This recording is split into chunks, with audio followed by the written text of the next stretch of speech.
Sirsa Lok Sabha seat पर कौन मार रहा है बाजी।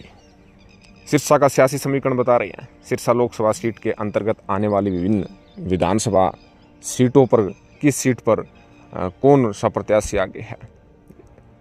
खास रिपोर्ट है, ध्यान से इस वीडियो को शुरू से अंत तक देखिएगा।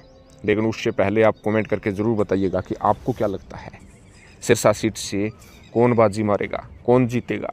कमेंट अवश्य करें, साफ साफ शब्दों में कमेंट करें, क्योंकि सर्वे के आधार पर आपके कमेंट उठाए जा रहे हैं, तो ज़्यादा से ज़्यादा कमेंट कीजिएगा।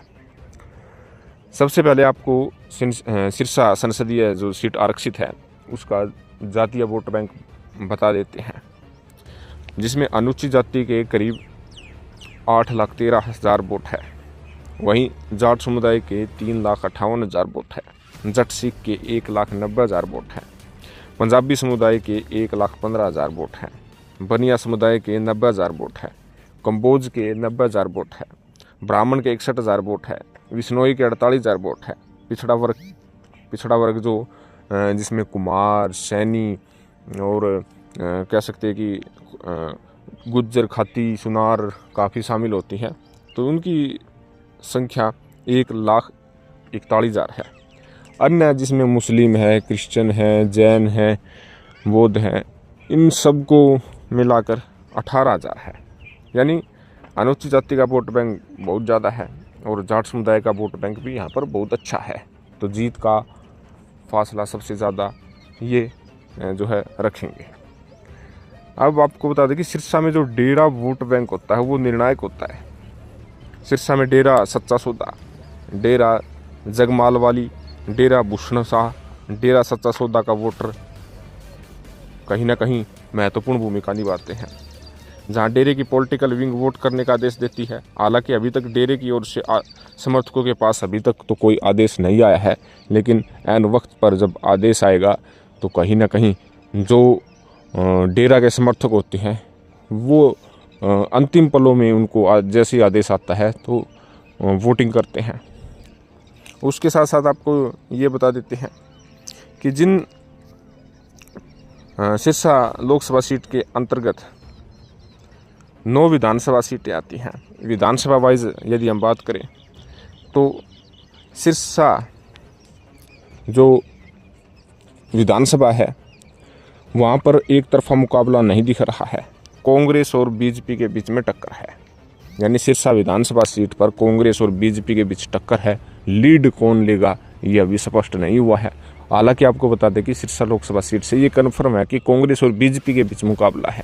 हालांकि इनेलो का भी अच्छा खासा जनाधार हमेशा ही सिरसा से रहा है, लेकिन साफ तौर पर जो रिपोर्ट्स हैं वो ये बता रही हैं कि मुकाबला बीजेपी वर्सेस कांग्रेस हो गया है, कुमारी शैलजा वर्सेस अशोक तंवर हो गया है। तो सिरसा से कांग्रेस और भाजपा के बीच में टक्कर है। डब्बावाली की बात करें तो डब्बावाली पर बीजेपी मजबूत हो गई है। जी हाँ, अच्छी लीड निकाल रही है डब्बावाली से कांग्रेस के मुकाबले। ऐलनाबाद की बात करें तो ऐलनाबाद से भी बीजेपी अच्छी लीड निकाल रही है। हरानिया की बात करें, हरानिया से कांग्रेस लीड अच्छी निकाल रही है। जी हाँ, आपको बता दें कि यहाँ पर बीजेपी बहुत ज़्यादा कमज़ोर है, लीड निकाल रही है, एज में है कांग्रेस। कालावाड़ी में भी कांग्रेस पार्टी अच्छी बढ़त निकाल रही है। कुमारी शैलजा यहाँ पर मजबूत है कालावाड़ी विधानसभा सीट से। रतिया विधानसभा सीट से भी कांग्रेस पार्टी अच्छी बढ़त निकाल रही है, मजबूत है। नरवाना की बात करें तो नरवाना में भारतीय जनता पार्टी बढ़त निकाल रही है। फतेहाबाद से भी भारतीय जनता पार्टी बढ़त निकाल रही है। टोहाना की बात करें तो टोहाना में बीजेपी और कांग्रेस में महामुकाबला है। बढ़त स्पष्ट नहीं है कि बीजेपी निकालेगी या कांग्रेस निकालेगी। साफ तौर पर यदि देखा जाए तो कुमारी शैलजा भी अच्छी पोजीशन में खड़ी है, जीत की सबसे बड़ी जो है दावेदार है।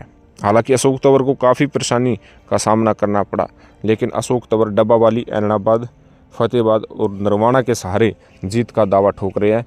वहीं कुमारी शैलजा की बात करें तो रानिया, कालावाड़ी, रतिया और सिरसा और टोहाना में अपनी पकड़ मजबूत बनाए हुए हैं। कहीं ना कहीं भारतीय जनता पार्टी को भी आभास लगा है कि सिरसा में कुछ कमजोरी उनकी है। कहीं ना कहीं बैकफुट पर थे, बार बार यहाँ पर 3-4 बार खुद सीएम नायब सैनी यहाँ पर आए, जो बीजेपी के पुराने समर्थक हैं उनको मनाया, बार बार आए, कांडा बंधुओं को मनाया। वह काफ़ी ऐसे फैक्टर हैं जो भारतीय जनता पार्टी के लिए खतरा पैदा हो रहे हैं। अब बीजेपी के अंदर भितरघात कितनी होती है ये देखने वाली बात है, लेकिन कुछ पॉइंट्स आपको बता देते हैं कि यहाँ कांग्रेस की शैलजा की माउथ पब्लिसिटी ज़्यादा है। 26 साल बाद सिरसा लौटी शैलजा को देखने भीड़ उमड़ रही है, मगर उस भीड़ में ऐसे लोग भी हैं जो मोदी को पीएम बनना देखना चाहते हैं। ये बड़ा ऑब्जर्व किया है कि कुछ लोग ये कह देते हैं कि पीएम तो मोदी बनेगा बट शैलजा सिरसा से अच्छी है। ये बातें भी निकल कर आ रही है सर्वे रिपोर्ट में। सिरसा लोकसभा में 2 बेल्ट है, एक बागड़ी तो दूसरी पंजाबी बेल्ट। पंजाबी बेल्ट में सिरसा का जोर ज़्यादा है तो वहीं बागड़ी बेल्ट में भाजपा का जोर ज़्यादा है। इनेलो और कांग्रेस बागड़ी बेल्ट में मुकाबले में है। चौटाला के गढ़ कहे जाने वाले डब्बावाली में मोदी नाम की भी चर्चा ज़्यादा में है। शहर में कांग्रेस और भाजपा दोनों में मुकाबला दिख रहा है। तंवर के सामने शैलजा की मजबूत स्थिति को देखते हुए भाजपा ने एकदम से यहाँ चुनावी रणनीति को बदला। तंवर की बजाय मोदी फेस को आगे कर दिया। भाजपा अपनी इस रणनीति को आगे बढ़ा रही है ताकि हार न जाए, और वहीं शैलजा के प्रचार से उड्डा गुट नदारद दिख रहा है। उड्डा गुट जरूरत से ज़्यादा सहायता नहीं कर रहा है। वहीं यदि फतेहाबाद की बात करें तो शैलजा को चंद्रमोहन का साथ मिला है। हालांकि फतेहाबाद में कोई बड़ा नेता शैलजा के साथ नहीं है।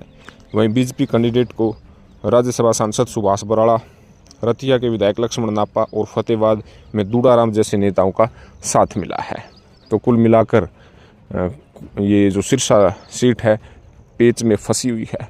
कुमारी शैलजा कई जगह ज़्यादा मजबूत है और उसके मद्देनज़र बताया जा रहा है कि भारतीय जनता पार्टी जल्द ही सिरसा लोकसभा सीट में किसी बड़े केंद्रीय नेता की रैली करके कहीं ना कहीं जो कमज़ोरी है उसको दूर करेगी, एक लहर बनाने की कोशिश करेगी। वहीं कुमारी शैलजा भी door to door road show व कह सकते हैं कि राहुल गांधी तक के नेताओं को यहाँ पर प्रचार प्रसार के लिए बुलाया जा सकता है।